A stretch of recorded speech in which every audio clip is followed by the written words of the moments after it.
ou vigência de paixões, o abandono de si mesmo pela falta de autoestima. Para esse tipo psicológico é mais fácil entregar-se à indiferença, numa postura fria de inimigo de todos, do que lutar contra as causas desse comportamento. Vício mental profundamente alienador, arraigado nos derrotistas, a indiferença termina por matar os sentimentos, levando o paciente a patologias mais graves na sucessão do tempo. Caracteriza também a personalidade esquizofrênica de muitos títeres e algozes da humanidade, a insensibilidade que resulta da indiferença, quando praticam crimes, por mais hediondos sejam. Inicia-se, às vezes, numa acomodação mental em relação aos acontecimentos, como mecanismo de defesa, para poupar-se a trabalho ou a preocupação, caracterizado num triste conceito: deixa pra lá. Toda questão não resolvida, retorna complicada. Ninguém se pode manter em indiferença no inevitável processo de evolução. A vida é movimento e o repouso traduz pobreza de percepção dos fenômenos em volta. Terminada uma cerimônia religiosa em plena natureza, fez-se um imenso silêncio que tomou conta de todos os presentes. Sensibilizado, um jovem disse ao seu pastor: nunca percebi tão grande e profundo silêncio. Ao que o outro respondeu: nunca havia ouvido toda a música das galáxias nas suas revoluções siderais. Quando a indiferença começar a sinalizar as atividades emocionais, faz-se urgente interrompê-la, aplicar-lhe a terapia da mudança do centro de interesse emotivo, despertando outras áreas do sentimento, adormecidas ou virgens, a fim de poupar-se o indivíduo ou a sua soberania. Acostumando-se-lhe, inicia-se uma viciação mental mais difícil de ser corrigida, por ter um caráter anestesiante, tóxico, ao largo do tempo. Se o estresse responde pela sua existência, em alguns casos, o relaxamento, acompanhado de novas propostas de vida, produz efeito salutar, que deve ser utilizado. O fluxo divino da força da vida é incessante, e qualquer indiferença significa rebeldia aos códigos do movimento, da ação, proporcionando hipertrofia do ser e paralisia da alma. Uma análise do próprio fracasso em qualquer campo redunda eficaz, para retirar proveitosa lição dele e levantar-se para novas tentativas. Nas experiências retributivas da afetividade mal direcionada, das quais resulta a síndrome da indiferença, a escolha pelo amor sem recompensa, pelo bem sem gratidão, imula o indivíduo a sair do gelo interior para os primeiros ardores da emotividade e da autorrealização. Nunca deixar que a indiferença se enraize. E se, por acaso, crer que a própria vida não tem sentido nem significado, num gesto honroso de arrebentar algemas, deve experimentar dar-se ao próximo, a quem deseja viver, a quem, na paralisia e na enfermidade, busca uma cota mínima de alegria, de companheirismo, de afeto e de paz. Fazendo-o, esse indivíduo descobre que se encontra consigo mesmo no seu próximo ao doar-se, assim recuperando a razão e o objetivo para viver em atividade realizadora. Pânico. No imenso painel dos distúrbios psicológicos, o medo avulta, predominando em muitos indivíduos e apresentando-se, quando na sua expressão patológica, em forma de distúrbio de pânico. O medo, em si mesmo, não é negativo, assim se mostrando quando, irracionalmente, desequilibra a pessoa. O desconhecido, pelas características de que se reveste, pode desencadear momentos de medo, o que também ocorre em relação ao futuro e sob determinadas circunstâncias, tornando-se, de certo modo, fator de preservação da vida, ampliação do instinto de autodefesa. Mal trabalhado na infância, por educação deficiente, o que poderia tornar-se útil, diminuindo os arroubos excessivos e a precipitação irrefletida, converte-se em perigoso adversário do equilíbrio educando. São comuns, nesse período, as ameaças e as chantagens afetivas: se você não se alimentar, ou não dormir, ou não proceder bem, papai e mamãe não gostarão mais de você, ou o bicho-papão lhe pega, etc. A criança, incapaz de digerir a informação, passa a ter medo de perder o amor, de ser devorada, perturbando a afetividade, que entorpece a naturalidade no seu processo de amadurecimento, tornando o adolescente inseguro e um adulto que não se sente credor de carinho, de respeito, de consideração. A deformação leva às barganhas sentimentais, conquistar mediante presentes materiais, bajulação, anulando a sua personalidade, procurando agradar o outro, diminuindo-se e supervalorizando o afeto que há nela. A pessoa é, e deve ser amada, assim como é. Naturalmente, todo o seu empenho deve ser direcionado para o crescimento interior, o desenvolvimento dos recursos que dignificam, não invejando quem lhe parece melhor, pois alcançará o mesmo patamar e outros mais elevados, se o desejar, nem se magoando ante a agressividade dos que se encontram em níveis menores.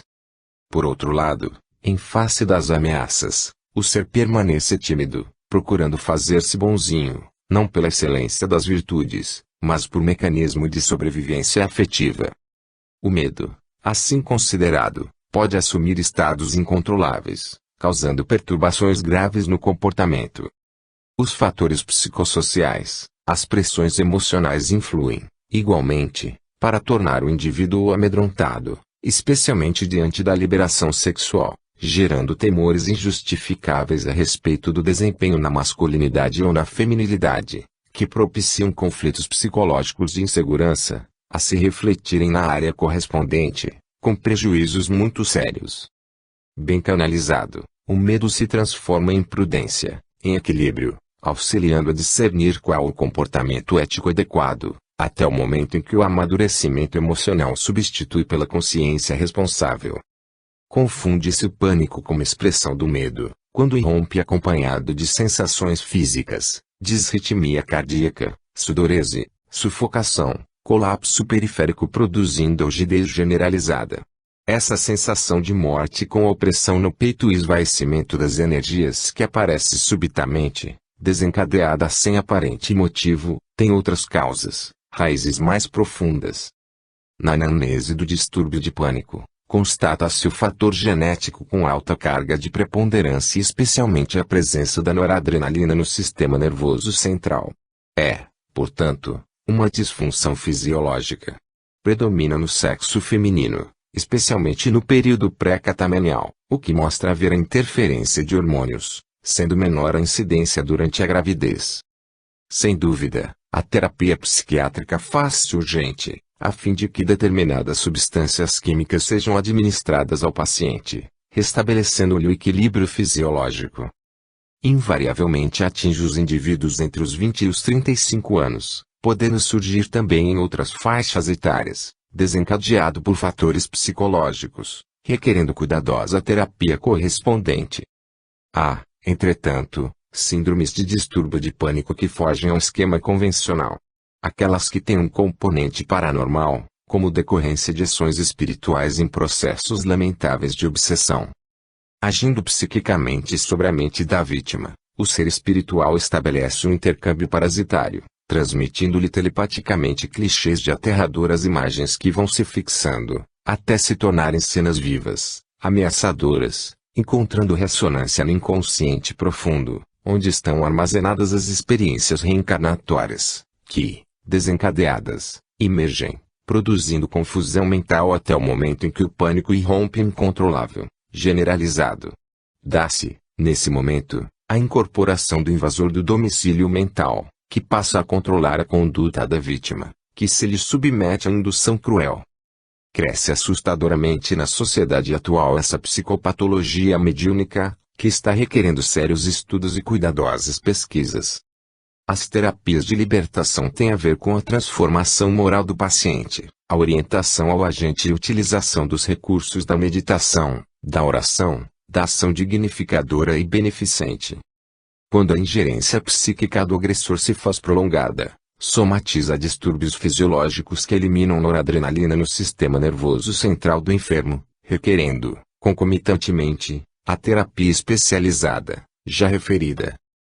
Mediante uma conduta saudável de respeito ao próximo e à vida, o indivíduo precata-se da interferência perniciosa dos seres espirituais perturbadores, adversários de existências passadas, que ainda se comprazem na ação perversa.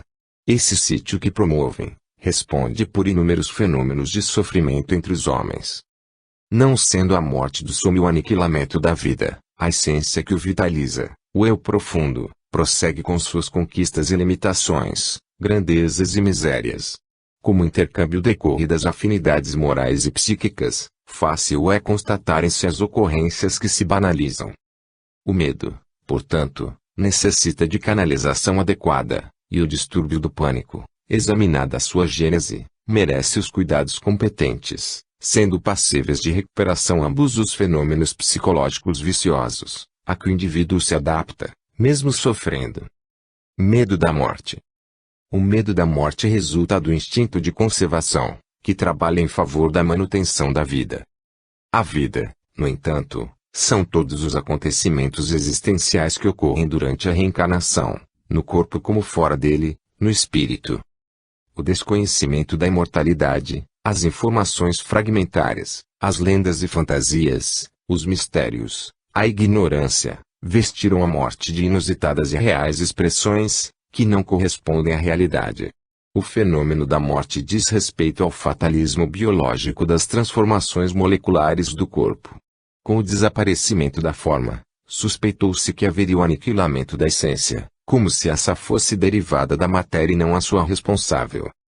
Para atenuar-se o desconhecimento, compuseram-se os funerais, as cerimônias e ritos fúnebres, ocultando a face inevitável da legitimidade mortal.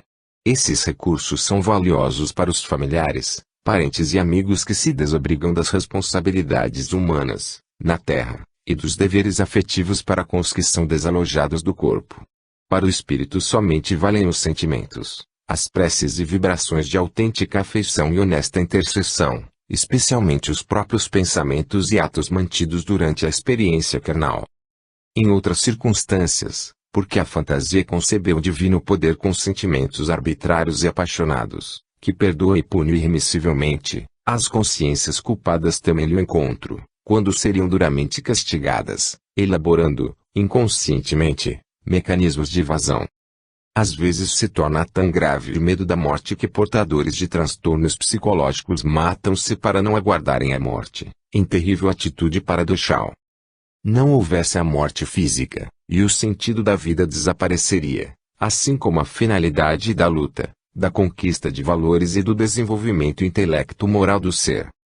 Analisando-se a sobrevivência, fenômeno natural e consequência da vida, a existência terrestre adquire significado e a dimensão de tempo, um grande valor. Por ignorar-se quando ocorrerá a fatalidade orgânica, todo minuto e cada ação constituem admiráveis bênçãos e devem ser utilizados com sabedoria e propriedade, vivendo-os intensamente. A compreensão da vida como um todo, feito de etapas, estimula a conquista dos patamares do progresso, ainda mais pela sua marcha ascensional. Fosse limitada ao período berço, túmulo, todos os labores perderiam o seu conteúdo ético e os esforços esvair-se-iam na consumpção do nada. Considerando a energia psíquica valiosa e atuante, a mente, desatrelada do cérebro, prossegue independente dele, e a vida estua. Autodescobrimento, uma busca interior desse modo, enfrentando-se com equilíbrio o conceito da sobrevivência, a morte desaparece e o medo que possa inspirar transforma-se em emulação para enfrentá-la com uma atitude psicológica saudável e rica de motivações, quando ocorrer naturalmente. Vício mental arraigado, o medo do fim converte-se em esperança de um novo princípio. 10. Conteúdos perturbadores. A raiva. Os conflitos psicológicos se instalam sempre nas pessoas imaturas, que da vida conhecem e valorizam apenas as sensações, desejando, em particular, as agradáveis, sem levar em consideração as outras, que resultam de desordens de variada natureza. A condição humana propicia, por si mesma, a fragilidade, por decorrência da impermanência dos implementos físicos que revestem o ser, assim como dos diferentes níveis de consciência que são alcançados no processo de evolução. Como resultado, todos experimentam conflitos, que são choques de entendimento e de comportamento entre o que se quer e o que se é, entre o ego e o self. Quando, porém, esses conflitos se fazem duradouros, enraizando-se no psiquismo e perturbando o procedimento, adquirem expressões patológicas que necessitam de terapias específicas para serem erradicados.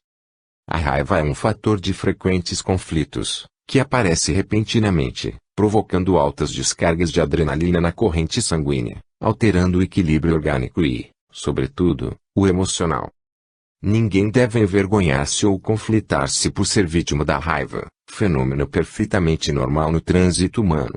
O que se deve evitar são, o escamoteamento dela, pela dissimulação, mantendo-a intacta, o desdobramento dos seus prejuízos, pelo remoer do fator que a gerou, a autocompaixão, por sentir-se injustiçado, o desejo de revide, mediante a agressividade ou acompanhando o deperecer, o sofrimento do antagonista. Quando algo ou alguém se choca com o prazer, o bem-estar de outrem, ou afeta o seu lado agradável, desencadeia-lhe instantaneamente a chispa da raiva, que se pode apagar ou atear incêndio, dependendo da área que atinge. O ideal será permitir que a descarga voluptuosa e abrasadora tombe sobre material não inflamável, logo desaparecendo sem deixar vestígios. A sensação da raiva atual tem as suas raízes em conflitos não digeridos, que foram soterrados no subconsciente desde a infância e ressurgem sempre que alguma vibração equivalente atinge o fulcro das lembranças arquivadas. Quando tal ocorre, ressumam, inconscientemente, todos os incidentes desagradáveis que estavam cobertos com a leve camada de cinza do esquecimento, no entanto, vivos. A raiva instala-se com facilidade nas pessoas que perderam a autoestima e se comprazem no cuidado pela imagem que projetam e não pelo valor de si mesmas. Nesses casos, a insegurança interior faculta a irascibilidade e vitaliza a dependência do apoio alheio. Instável, porque em conflito, não racionaliza as ocorrências desagradáveis, preferindo reagir, lançamento de uma cortina de fumaça para ocultar a sua deficiência, agir, afirmando a sua autenticidade. Toda vez que a raiva é submetida à pressão e não digerida, produz danos no organismo físico e no emocional. No físico, mediante distúrbios do sistema vago simpático, tais como indigestão, diarreia, acidez, disritmia, inapetência ou glutoneria, como autopunição, etc. No emocional, nervosismo, amargura, ansiedade, depressão. Muitas raivas que são ingeridas a contragosto e não eliminadas desde a infância, em razão de métodos castradores da educação, ou agressividade do grupo social, ou necessidades socioeconômicas, podem desencadear tumores malignos e outros de graves efeitos no organismo, alterando a conduta por completo. O poder supremo criou a vida como bênção e o ser para fruí-la. Nas leis soberanas não existe um só item punitivo ou gerador de violência, tudo contribuindo para a harmonia geral, inclusive as ocorrências que parecem desconcertantes. Diante da raiva, é necessária a aplicação do antídoto equivalente para dela liberar-se. Muitas técnicas do rofismo, da psicologia, merecem ser utilizadas, de forma que não se transforme em ressentimento, por ficar arquivada intacta à espera do desforço. Não adiantam o perdão externo e aparência, mas a sua eliminação, assim como dos seus efeitos. Quando Jesus propôs o perdão das ofensas, ele se referiu ao esquecimento delas, isto é, à sua diluição na água lustral do amor. Partindo-se do princípio pelo qual se considere ofensor alguém que está de mal consigo mesmo ou enfermo sem dar-se conta, o conteúdo da raiva diminui e até desaparece, graças à racionalização da ofensa. Quando a raiva se deriva de uma doença, de um prejuízo financeiro, da traição de um amigo, da perda de um emprego por motivo irrelevante, de algo mais profundo e material, a resignação não impede que se lhe dê expansão para, logo após, eliminá-la. Chorar, considerar a ocorrência injusta, descarregar a emoção do fracasso, gastar energia em uma corrida ou num trabalho físico estafante, projetar a imagem do ofensor, quando for o caso, em um espelho, elucidando a raiva até diluí-la, são admiráveis recursos, dentre outros, para anular os seus efeitos danosos. A meditação deve ser buscada também, para auxiliar na análise das origens do acontecimento, constatando se teria sido responsável pela sua vigência e, ao confirmá-lo, evitar a autopiedade, contrapondo a lógica e o direito de errar, mas não a permissão de ficar no engodo. A prece de compaixão pelo ofensor e de autofortalecimento possui o miraculoso condão de diluir as vibrações da raiva, erradicando-as. As ondas mentais perturbadoras da raiva sobre as células afetas e a inconsciente necessidade de autopunição pelo acontecimento facilita-lhes a degenerescência. Assim, ter raiva é sintoma de ser sensível, e bem canalizá-la, até a sua diluição, é característica de ser humano lúcido e saudável. A raiva obnubila a razão e precipita o ser em profundos fossos da alucinação. Quando ofendido, O indivíduo deve expressar os seus sentimentos ao agressor, aos amigos, sem queixa, sem mágoa, demonstrando ser normal e necessitado de respeito, de consideração como todas as demais pessoas.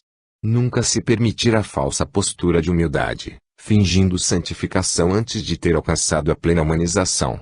Quando se parece sem ser, transita-se por larga faixa de conflitos, inclusive de inferioridade, avançando-se para os estados depressivos.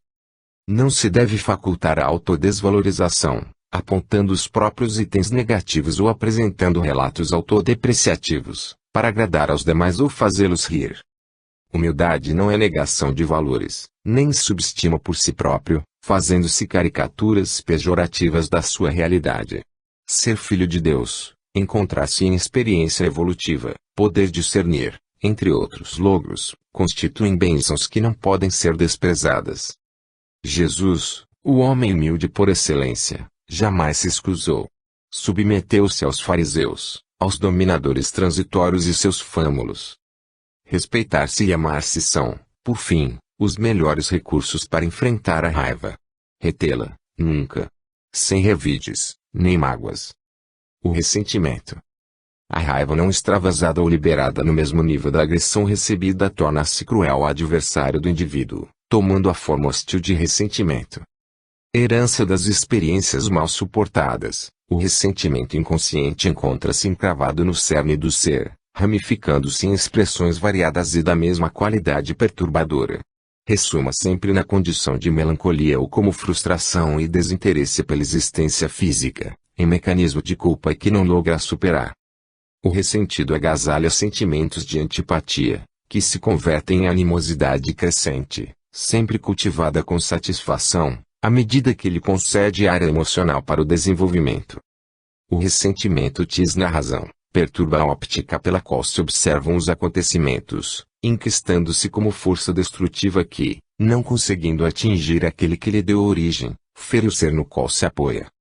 Tumores de gênese desconhecida, transtornos neuróticos, distúrbios gástricos de etiologia ignorada constituem somatização dos venenos do ressentimento, alcançando o metabolismo orgânico e interferindo na estrutura das células.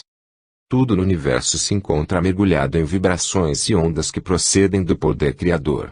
Em consequência, o equilíbrio vige na sintonia com a ordem, com os princípios da harmonia.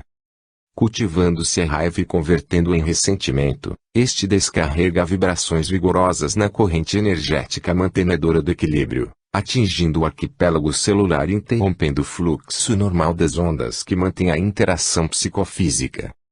Desarmonizado o ciclo vital, facilmente ocorre a distonia da mitose, que funciona por automatismo, acelerando-lhe, a partir de então, o processo de multiplicação, surgindo as tumorações, as neoplasias malignas ou não. A mente é a grande mantenedora das forças existenciais. Sob a ação de estímulos, otimistas ou tóxicos, passa a exteriorizar os conteúdos equivalentes no comportamento emocional e físico. É necessário vigilância e ação da vontade com real sentimento de humildade, que é a virtude especial, para converter o ressentimento em compreensão e tolerância. Cada pessoa é conforme suas estruturas psicológicas. Desejá-las diferentes, significa ignorar as próprias possibilidades. Todos os indivíduos se enganam, agem incorretamente e, às vezes, inspiram reações inamistosas, como efeito do nível de evolução no qual estagiam. Nem sempre ocorrem reciprocidades, quando da emissão de ondas mentais na área da simpatia, o que não se deve converter em atitude de animosidade por suspeição, por mecanismos de agressividade, gerando antipatia. O ressentimento é fruto também da ausência de autoamor, projeção inconsciente da sombra psicológica dos conflitos de cada qual. À medida que se desenvolvem os sentimentos de segurança pessoal, de harmonia interior e de autoestima, desaparece o ressentimento, por não encontrar apoio nos alicerces do subconsciente do ser.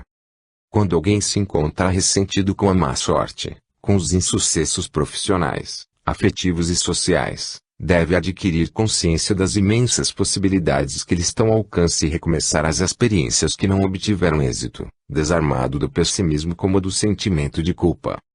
Todo processo de conquista passa por diferentes estágios de erro e de acerto, de insucesso e de vitória. Desse modo, o conflito do ressentimento pode ser superado pelo exercício da autovalorização, do sentido de utilidade à vida, de conscientização do bem.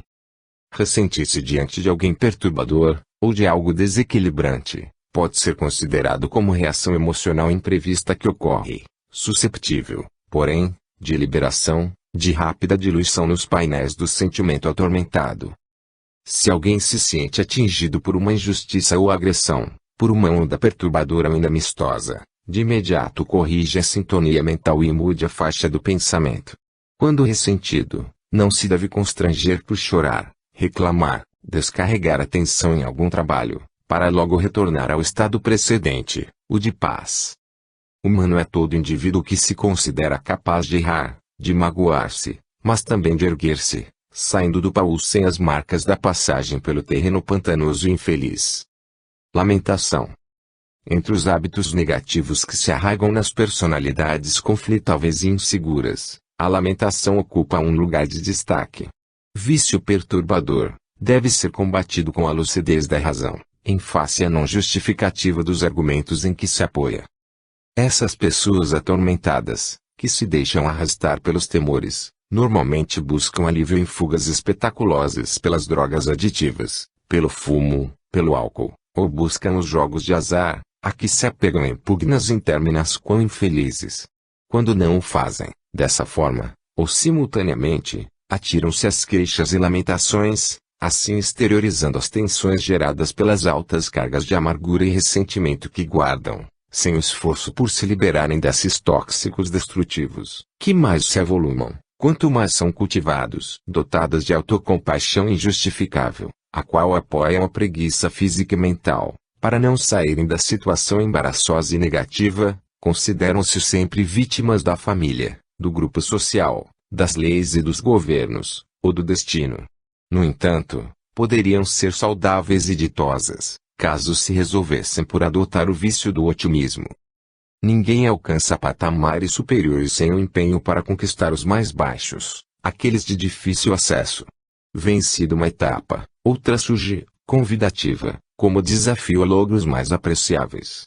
Quem prefere a lamentação ao esforço, acreditando que as demais pessoas foram aquinhoadas sem mérito, opta pela situação de vítima de si mesma, ao invés de triunfador sobre os próprios limites. Patologicamente compraz-se na situação insustentável, tornando a existência uma canga de elevado teor desequilibrante. A sua óptica é sombria, por considerar que tudo e todos conspiram contra sua paz e felicidade. Saísse da concha da autocompaixão, e se deslumbraria com o sol e a natureza convidando ao banquete da alegria. Preenchesse os vazios espaços mentais com preocupações positivas, recheadas de ações que favorecem o progresso, e respiraria o clima do otimismo, estimulado ao autocrescimento, fruindo as dádivas do bem-estar existencial. A lamentação como a queixa são morbo pestilento de fácil contágio, pelos vapores e vibrações tóxicas que esparzem. A saúde mental exige esforço pessoal, que é intransferível, caracterizado pelo real desejo do equilíbrio. Uma decisiva disposição para o autoencontro e o empenho para consegui-los são os instrumentos hábeis para o tentame, que se coroará de êxito. Toda empresa para alcançar metas impõe trabalho que não cessa. O empreendimento da autovalorização, com a consequente conquista de si mesmo, é de largo percurso, e sua gratificação se alcança nas diferentes etapas do processo de libertação dos vícios e acomodações habituais. A vida é rica de convites ao progresso e à responsabilidade, em iguais condições para os indivíduos. Mesmo aqueles que ora se apresentam limitados ou aparentemente impedidos não se localizam fora do processo, por estarem incursos nos imperativos da reencarnação, que alcança todos que se comprometeram com a ociosidade e a delinquência, convidando-os ao reequilíbrio, à reparação. Esse fluxo do ir e vir é inevitável até o momento da plenitude, que se atinge mediante a consciência objetiva, quando se consegue sintonizar em harmonia com a cósmica. Passo a passo, realização a realização, o ser libera os potenciais adormecidos, e com entusiasmo ascende moralmente, enquanto adquire os conhecimentos que o intelectualizam para entender as leis da vida. A lamentação é, portanto, obstáculo voluntário que o indivíduo coloca no seu processo de evolução, retardando a marcha do progresso e abrindo espaço para situações perturbadoras e penosas que virão arrancá-lo, mais tarde, da inércia e da autocomiseração, porquanto ninguém pode impedir o crescimento para Deus, que é a fatalidade da vida. Perda pela morte. Profunda e dilaceradora é a aflição que decorre da perda de pessoas queridas, mediante o fenômeno biológico da morte. Essa dor, no entanto, é decorrente, entre outros fatores, de atavismos psicológicos, filosóficos e religiosos, que não educaram o indivíduo a considerar natural, como é, a ocorrência que faz parte do processo orgânico pelo qual a vida se expressa. A própria conceituação de morte como fim é frágil e insustentável, porque nada se aniquila, e os mortos não têm interrompido o fluxo existencial. Transferem-se de faixa vibratória, deslocam-se temporariamente, mas não se aniquilam. Continuam a viver, comunicam-se com aqueles que ficaram na Terra, estabelecem novos liames de intercâmbio, aguardam os afetos e recebem-nos, por sua vez, quando desencarnam. Ademais, o próprio verbo perder, nessa conceituação, encontra-se totalmente deslocado. Pessoas não podem deixar de prosseguir, perdendo-se, no sentido de coisas que deixam os seus possuidores e desaparecem. Ninguém pertence a outrem, e somente se perde o que não se tem. Assim, as dores acerbas, que acompanham a morte das pessoas queridas, possuem altas cargas de emoções desequilibradas que explodem extemporâneas, com caráter autopunitivo, não afetivo. Às vezes, a pessoa não era atendida como merecia, enquanto no corpo, e, ao morrer, aqueles que se descobrem em falta, autossupliciam-se, fazendo quadros de revolta, desespero e depressão. Noutras ocasiões, projeções de conflitos retidos espocam, gerando maior soma de desequilíbrios. Na maioria das oportunidades, no entanto, são os sentimentos naturais de saudade, de ausência, de ternura que ferem aqueles que ficam, martirizando-os. É justo que se sofra a dor da separação, que se chore a ausência, que se interrogue em silêncio como se encontrará na nova situação o ser amado. O desespero, no entanto, não se justifica, por não equacionar, nem preencher o vazio que permanece. Extravasar a dor mediante as recordações felizes, orvalhadas de lágrimas, reviver episódios marcantes com ternura, repartir os haveres com os necessitados em sua memória, envolvê-los em orações e crescer intimamente, são recursos valiosos para a liberação das mágoas decorrentes da morte. Quase sempre se fazem interrogações ilógicas, nessas situações, como, por que ele? Por que eu? Ora, todos são mortais, nos equipamentos orgânicos, e o número de óbitos é expressivo, cada vez alcançando este ou aquele indivíduo, ou alguém do seu grupo social. Pela própria lei das probabilidades chega a vez de todos, um a um, ou coletivamente. É inevitável.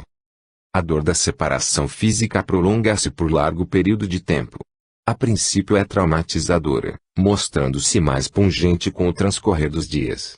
No entanto, digerida pela esperança do reencontro, da comunicação, e graças ao afeto preservado, torna-se luarizada, suavizando-se e conservando somente os sinais da gratidão por se haver fluído da presença querida.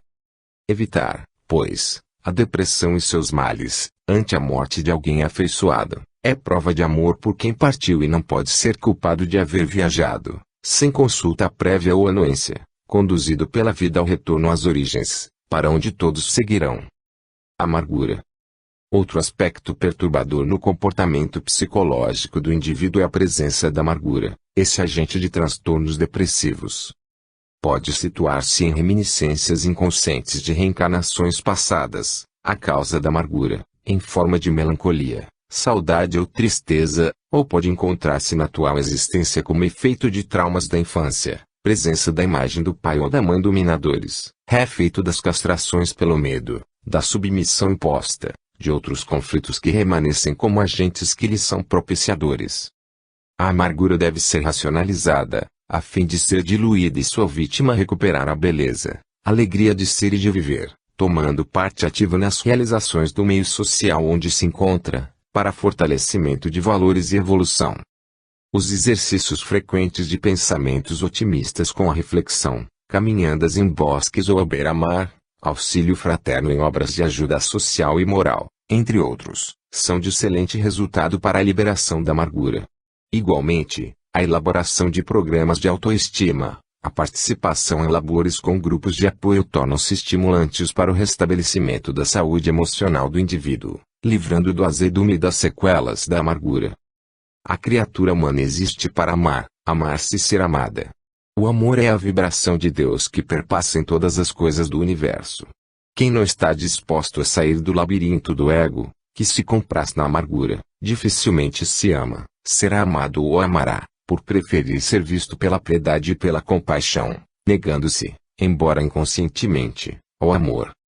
O grande fanal da vida é a autorrealização, é o autoencontro, através dos quais se identifica com o seu próximo e Deus. Para se lograr o cometimento, quem esteja nas sombras da amargura, permita-se uma fresta por onde entre a luz da esperança e, ao banhar-se com a sua claridade, não lhe resistirá o brilho, sendo vencido pela mensagem de que se faz portadora. A amargura é vapor morbífico que se exterioriza do sentimento doente e domina as paisagens da mente, assim como da emoção. Todo empenho para diluí-la é a proposta ao desafio para quem pensa ir nela por felicidade hoje e no futuro. 11. Os sentimentos, amigos ou adversários. Amor. Os sentimentos são conquistas nobres do processo da evolução do ser. Desenvolvendo-se dos instintos, libertam-se dos atavismos fisiológicos automatistas para se transformarem em emoções que alcançam a beleza, a estesia, a essência das coisas e da vida, quando superiores, ou as expressões remanescentes do período primário, como a cólera, o ciúme, as paixões perturbadoras.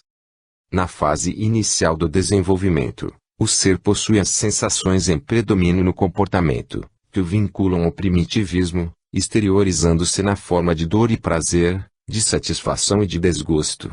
As manifestações psicológicas somente a pouco e pouco se expressam, rompendo a cadeia das necessidades físicas para se apresentarem como emoções. Nesse processo, o ser é prisioneiro dos desejos imediatos e grosseiros da sobrevivência, com insight de percepção da harmonia, do equilíbrio, das alegrias que não decorrem do estômago ou do sexo. Lentamente, à medida que supera o egocentrismo do seu estágio infantil, desabrocham-lhe os sentimentos de valores morais, de conquistas intelectuais, culturais, artísticas, idealísticas. O largo trânsito pelos impulsos do instinto deixa condicionamentos que devem ser reprogramados, a fim de que as emoções superem as cargas dos desejos e do utilitarismo ancestrais. O primeiro, e certamente o mais importante sentimento a romper o presídio dos instintos, é o amor. De começo, mediante a vinculação atávica com os genitores, os familiares, o grupo social que o protege, as pessoas que lhe propiciam o atendimento das necessidades fisiológicas. Logo depois, embora o desenvolvimento se faça inevitável, apresenta-se egoístico, retributivo, ainda vinculado aos interesses em jogo. Somente quando canalizado pela mente e pelo conhecimento, agiganta-se, constituindo-se objetivo do mecanismo existencial, capaz de se libertar dos efeitos rigorosos dos instintos. Em face da própria historiografia, externa-se como desejo de posse, na ambição pessoal para a eleição do parceiro sexual, fraternal, amigo. Em razão disso, confunde-se, ainda hoje, o amor com os jogos do sexo, em tormentosos conúbios, nos quais sobressaem as sensações que os entorpecem e exaurem com facilidade. O amor é o alicerce mais vigoroso para a construção de uma personalidade sadia, por ser gerador de um comportamento equilibrado, por propiciar a satisfação estética das aspirações e porque emula o desenvolvimento das faculdades de engrandecimento espiritual que dormem nos tecidos sutis do eu profundo. Se desperta paixões subalternas, como o ciúme, o azedume, a inveja, a ira, a insegurança que fomenta o medo, ainda se encontra no primarismo dos instintos em prevalência. Somente quando é capaz de embelezar a existência, proporcionando vida psíquica e emocional enriquecedora, é que o se faz legítimo, com os recursos que o libertam do ego. Predominando na fase da transição, do instinto para o sentimento, o ego é o ditador que comanda as aspirações, que se convertem em conflitos, por direcionamento inadequado das forças íntimas. Sendo um dínamo gerador de energia criativa e reparadora, o amor-desejo pode tornar-se, pela potencialidade que possui, instrumento sórdido de escravidão, de transtornos emocionais, de compromissos perturbadores. A necessidade de controlá-lo, educando as emoções, é o passo decisivo para alcançar-lhe a meta felicitadora. Toda vez que gera tormento de qualquer natureza, insatisfação e posse, prejudica aquele que o experimenta.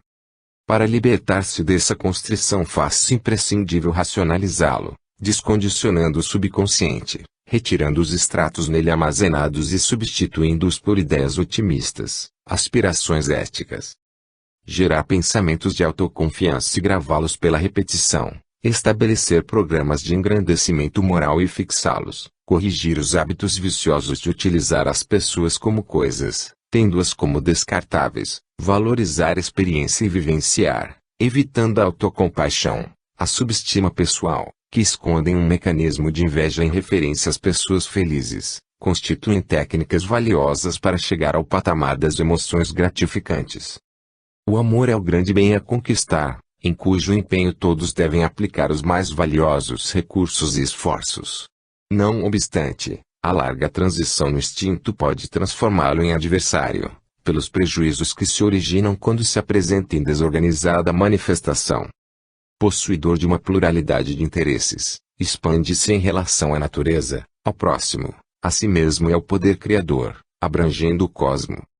Quando alcança a plenitude, irradia-se em forma co-criadora, em intercâmbio com as energias divinas que mantêm o equilíbrio universal. O sentimento de amor cresce e sutiliza-se de tal forma que o espírito se identifica plenamente com a vida, fruindo a paz e a integração nela.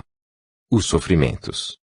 Os sofrimentos são ocorrências naturais do processo evolutivo, constituindo desafios às resistências dos seres.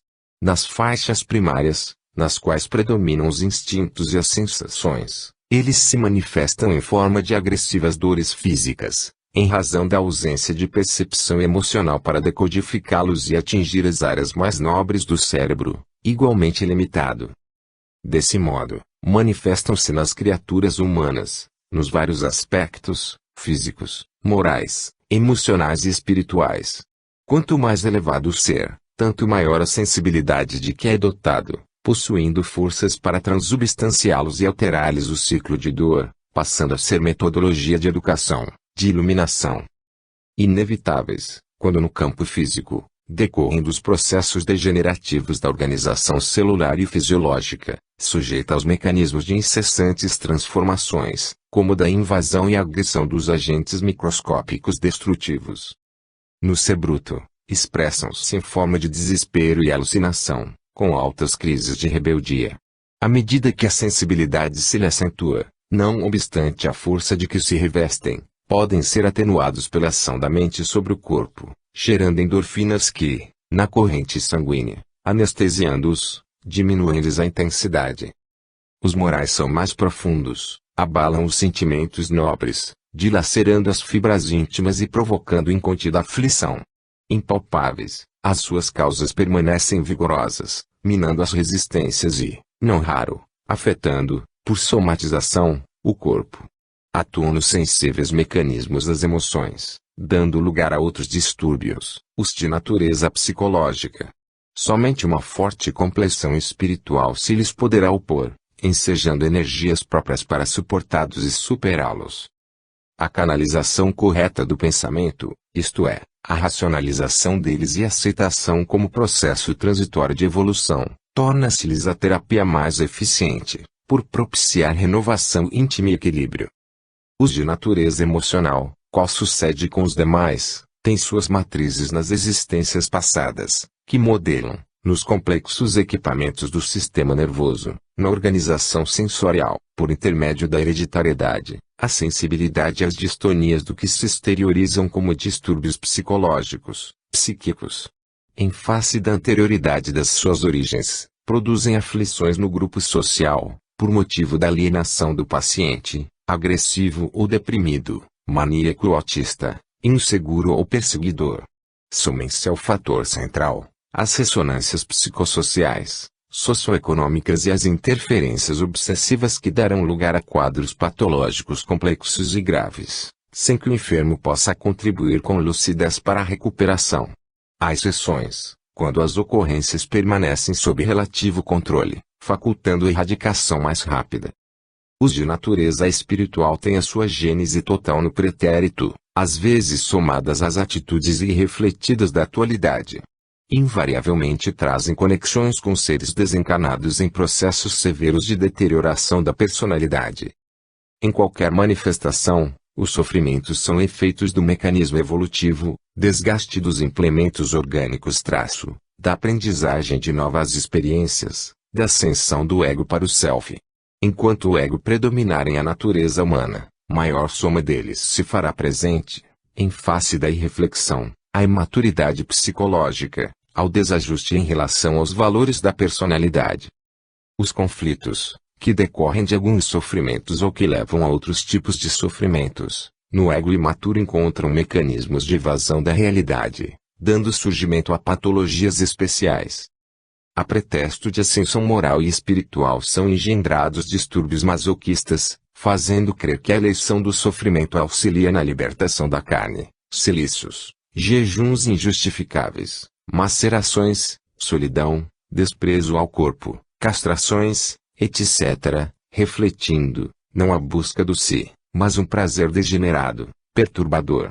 Outros sim, quando se impõem os mesmos métodos a outros seres, a pretexto de salvá-los, não há saúde mental nem espiritual na proposta, mas sim, sadismo cruel. O amor lanifica a multidão de pecados, como acentuou Jesus, com a sua psicoterapia positiva. Ele sofreu, não por desejo próprio, mas para ensinar superação das dores, e, ao jejuar, preparou o organismo para bem suportar os testemunhos morais.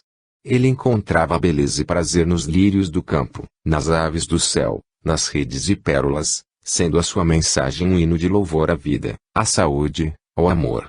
Jamais se reportou à busca do sofrimento como recurso de salvação. Esse acontece por efeito da conduta humana, inevitavelmente, não por escolha de cada um. A vida são as expressões de grandiosa harmonia na variedade de todas as coisas. O ser humano existe, fadado para a conquista estelar. A saúde plena e o não sofrimento são as metas que o guardam no processo de conquista pelos longos caminhos de sua evolução.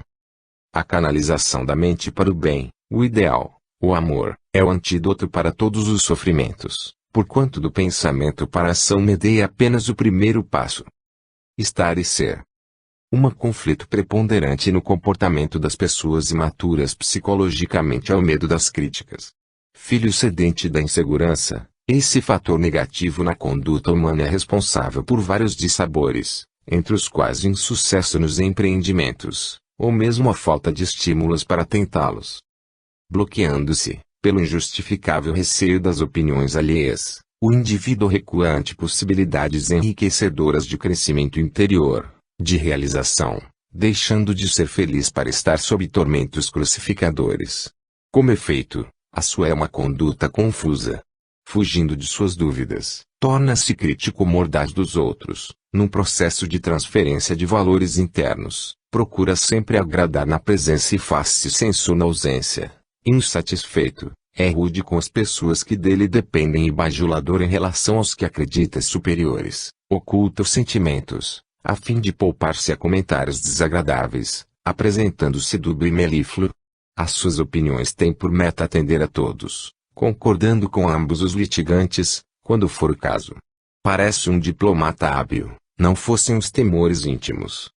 Seus sentimentos, que poderiam expressar-se, gratificando-se com eles nos confrontos naturais, no êxito ou no insucesso, permanecem-lhe como adversários que devem ser escondidos, sejam quais forem, a fim de não ser descoberta a sua personalidade.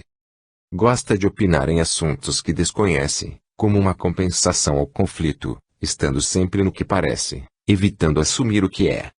Todos que transitam em experiências humanas, durante o seu curso estão, mas não são a soma das mesmas. Conscientizar-se de que se é o que se está constitui desequilíbrio comportamental. O que se está, deixa-se, passa, o que se é, permanece. Pode-se nascer enfermo ou sadio, o que significaria ser. Não obstante, através de uma boa programação mental, o ser doente pode transformar-se em apenas estar por um período, sofrer um tipo de conjuntura e deficiência, sendo saudável. Da mesma forma o sadio, em face à desorientação de conduta mental, transfere para o estar com saúde, apesar das chuvas de ansiedade. Os sentimentos merecem análise cuidadosa, para se fazerem positivos. Sob controle e direcionamento, as emoções se tornam agentes de compensação, de alívio de tensões, de estímulos preciosos para as realizações planificadoras.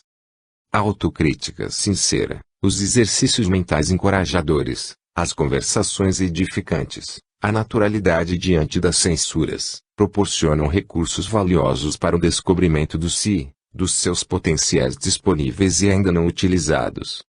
Uma plena conscientização de que todas as pessoas estão sob o exame de outras, que as criticam por inveja, por despeito, por preguiça mental, por espírito derrotista de competição, embora diversas o façam com sincero desejo de auxiliar, pelo direito de submeterem à prova o que se credencia ao conhecimento público, é de grande utilidade.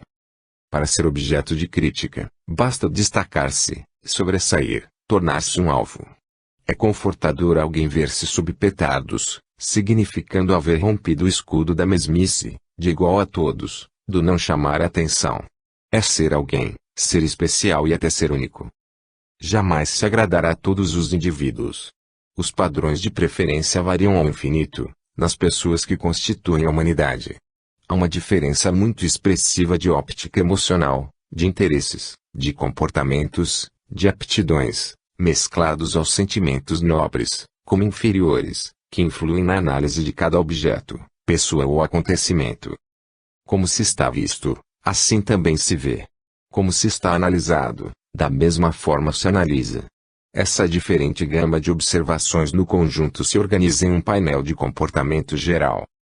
Muito saudavelmente age aquele que está em permanente esforço para ser melhor, para conquistar novos patamares, reunindo os tesouros da autoiluminação.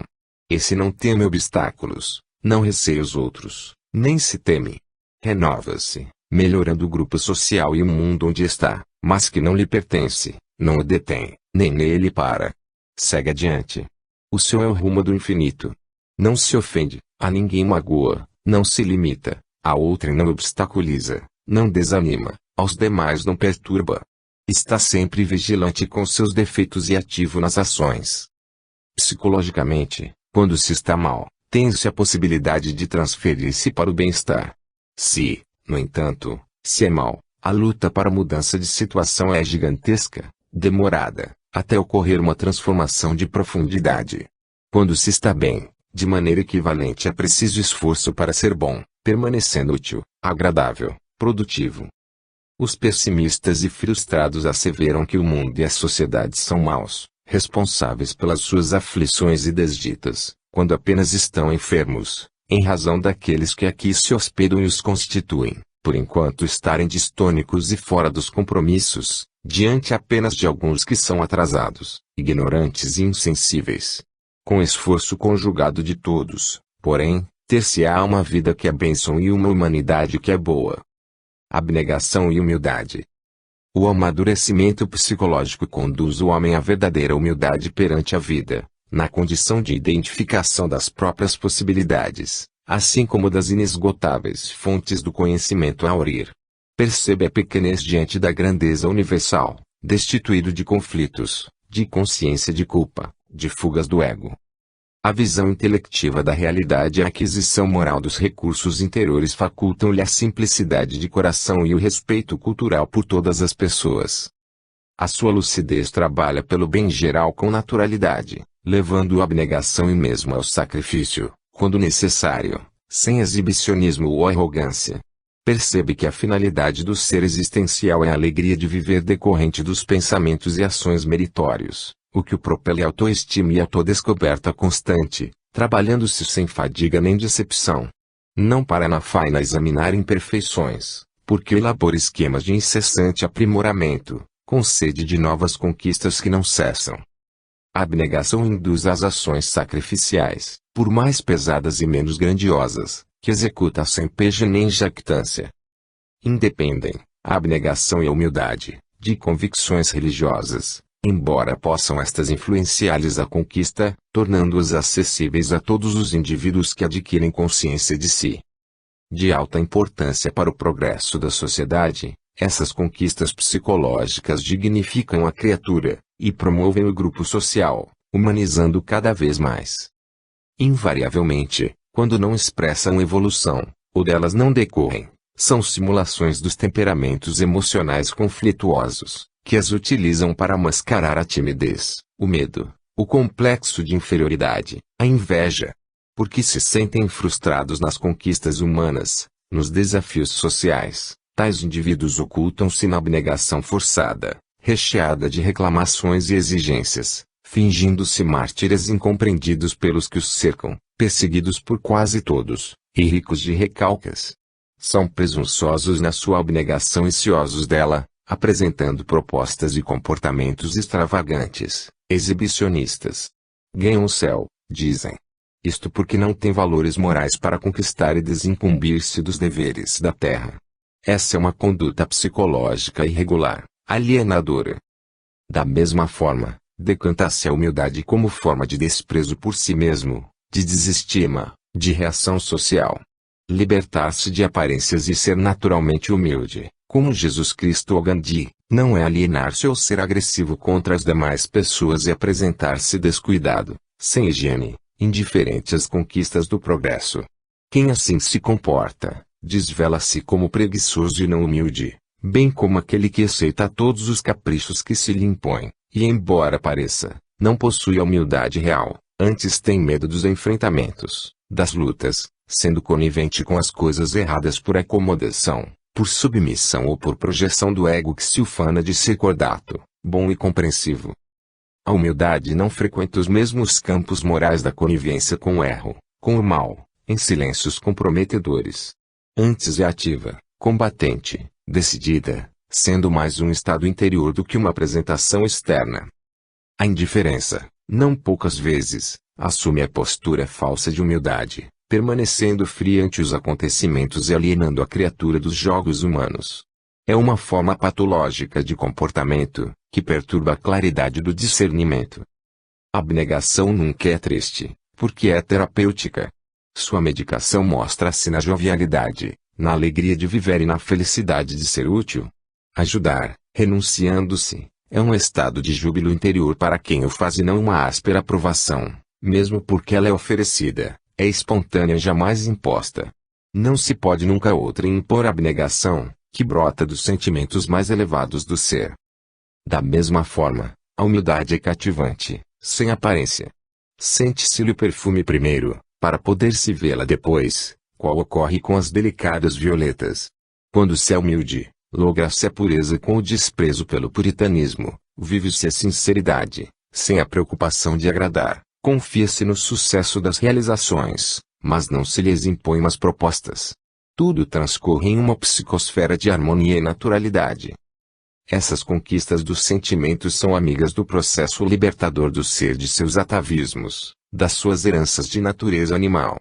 Se os sofrimentos as acompanham, não as degradam, antes as aformoseiam, porque não se pode estar abnegado e humilde, mas se é uma e outra coisa, sempre igual em todas as situações. O amor legitima-as e irradia-se como alta realização planificadora dos sentimentos. São 12. Triunfo sobre o ego. Infância psicológica. O desenvolvimento intelectual do ser nem sempre é acompanhado pelo da natureza emocional. A conquista do conhecimento cultural faz-se com relativa facilidade, quando se é portador de equilíbrio mental, mediante o estudo, o exercício, as leituras. No entanto, o amadurecimento psicológico é mais complexo, exigindo contínua atividade moral e cuidadosa realização pessoal. Muitos fatores contribuem para essa ocorrência, na generalidade dos fenômenos emocionais. Entre outros, destacamos os atavismos culturais e sociais, no que dizem respeito à infância e aos poucos direitos que lhes são concedidos durante a formação da personalidade da criança. Rigidez no lar, como negligência na educação, geram, na sua psique, pavores e comportamentos esdrúxulos, que acompanharão até a idade adulta, tornando-a insegura, pusilânime, desorganizada, dependente. Toda vez que esse adulto enfrenta desafios, fugirá deles ou procurará mecanismos escapistas para esconder os temores, enfermando ou considerando-se incapaz, deprimindo-se. Noutras vezes,